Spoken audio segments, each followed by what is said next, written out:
दोस्तों, अभी तक आप लोगों ने ऐसे बहुत से केस सुने होंगे जिसमें निचली अदालत के फैसले को ऊपरी अदालत में चुनौती दी जा सकती है। जैसे डिस्ट्रिक्ट कोर्ट के फैसले से अगर आप संतुष्ट नहीं हैं तो राज्य के हाई कोर्ट में आप अपील कर सकते हैं। हाई कोर्ट के फैसले से भी संतुष्ट नहीं है तो देश के सबसे बड़े सुप्रीम कोर्ट में आप जा सकते हैं। लेकिन इस बार एक ऐसा मामला सामने आया है जहां सुप्रीम कोर्ट और हाई कोर्ट के जज आपस में ही भिड़ गए हैं। हाई कोर्ट के 13 जजों ने सुप्रीम कोर्ट के एक आदेश के खिलाफ मोर्चा खोल दिया है। आखिर क्या है यह मामला और क्यों सुप्रीम कोर्ट ने इलाहाबाद हाई कोर्ट के एक जज के खिलाफ आदेश दे दिया और क्यों हाई कोर्ट के जज इस आदेश के खिलाफ खड़े हो गए, सारी बातें करेंगे इस वीडियो में, तो अंत तक जरूर बने रहें। नमस्कार, मैं हूं उमेश द्विवेदी और आप देख रहे हैं सरकारी मंथन।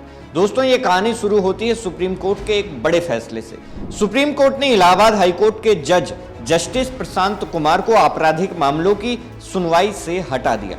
आपराधिक मामले यानी कि क्रिमिनल केस जैसे चोरी, धोखाधड़ी या अन्य गंभीर अपराधों से जुड़े जो भी मुकदमे होते हैं, सुप्रीम कोर्ट ने यह आदेश 4 अगस्त 2025 को दिया। इस आदेश में सुप्रीम कोर्ट ने कहा कि जस्टिस प्रशांत कुमार अब रिटायरमेंट तक कोई भी क्रिमिनल केस नहीं सुन पाएंगे। साथ ही उन्हें एक सीनियर जज के साथ डिवीजन बेंच में बैठने को कहा गया। डिवीजन बेंच यानी 2 जजों की बेंच जो मिलकर केस सुनती है। लेकिन आखिर सुप्रीम कोर्ट ने ऐसा सख्त कदम क्यों उठाया, चलिए इसकी वजह समझते हैं। दरअसल यह मामला एक कंपनी मैसर्स शिखर केमिकल्स से जुड़ा है। इस कंपनी पर आरोप था कि उन्होंने ललिता टेक्सटाइल से 52.3 लाख रुपए का धागा खरीदा, लेकिन करीब 4.5 लाख रुपए का भुगतान नहीं किया।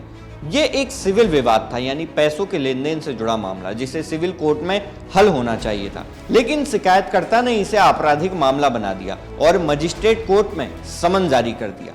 समन यानी कोर्ट का आदेश कि आरोपी को कोर्ट में पेश होना होगा।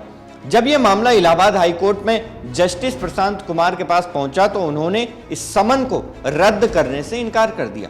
उन्होंने कहा कि सिविल कोर्ट में मामला हल करने में बहुत समय लगता है, इसलिए शिकायतकर्ता को आपराधिक कार्रवाई करने की इजाजत दी जा सकती है।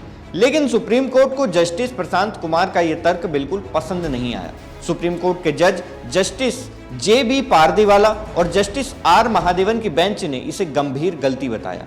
उन्होंने कहा कि यह फैसला कानून की बुनियादी समझ को नकारता है और न्याय व्यवस्था का मजाक बनाता है।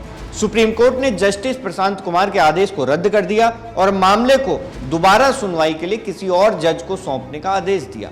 इतना ही नहीं, सुप्रीम कोर्ट ने यह भी कहा कि जस्टिस प्रशांत कुमार की न्यायिक क्षमता पर सवाल उठते हैं और इसलिए उन्हें क्रिमिनल केसों से हटा दिया जाए। अब कहानी में नया मोड़ आता है। सुप्रीम कोर्ट के इस आदेश से इलाहाबाद हाई कोर्ट के 13 जज भड़क गए। उन्होंने अपने चीफ जस्टिस अरुण भंसाली को एक पत्र लिखा और इस आदेश के खिलाफ फुल कोर्ट मीटिंग बुलाने की मांग की। फुल कोर्ट मीटिंग यानी हाई कोर्ट के सभी जजों की बैठक जो बहुत गंभीर मामलों में बुलाई जाती है। इस पत्र को जस्टिस अरिंदम सिन्हा ने लिखा और इसमें 12 अन्य जजों ने हस्ताक्षर भी किए। जस्टिस सिन्हा ने लिखा कि सुप्रीम कोर्ट का 4 अगस्त का आदेश बिना किसी नोटिस के पारित किया गया और इसमें जस्टिस प्रशांत कुमार के खिलाफ तीखी टिप्पणियां की गई हैं जो कि ठीक नहीं है। जस्टिस सिन्हा ने यह भी कहा कि सुप्रीम कोर्ट के पास हाई कोर्ट के प्रशासनिक मामलों में दखल देने का अधिकार नहीं है। प्रशासनिक मामलों का मतलब है कि हाई कोर्ट के जजों को कौन से केस सुनने हैं ये तय करना। उन्होंने सुझाव दिया कि फुल कोर्ट मीटिंग में यह फैसला लिया जाए कि सुप्रीम कोर्ट के इस आदेश का पालन नहीं किया जाएगा। साथ ही उन्होंने सुप्रीम कोर्ट के आदेश की भाषा और लहजे पर भी नाराजगी जताई। इस टकराव की खबर इतनी बड़ी हो गई कि सुप्रीम कोर्ट के कुछ सीनियर जजों ने भी जस्टिस JB पारदीवाला और जस्टिस R महादेवन के आदेश पर आपत्ति जताई। सुप्रीम कोर्ट के चीफ जस्टिस BR गवई से सलाह लेने के बाद यह फैसला लिया गया कि इस मामले को दोबारा सुना जाएगा। यह सुनवाई 8 अगस्त 2025 को होनी है और इसे वही बेंच से सुनेगी, यानी जस्टिस JB पारदीवाला और जस्टिस R महादेवन की।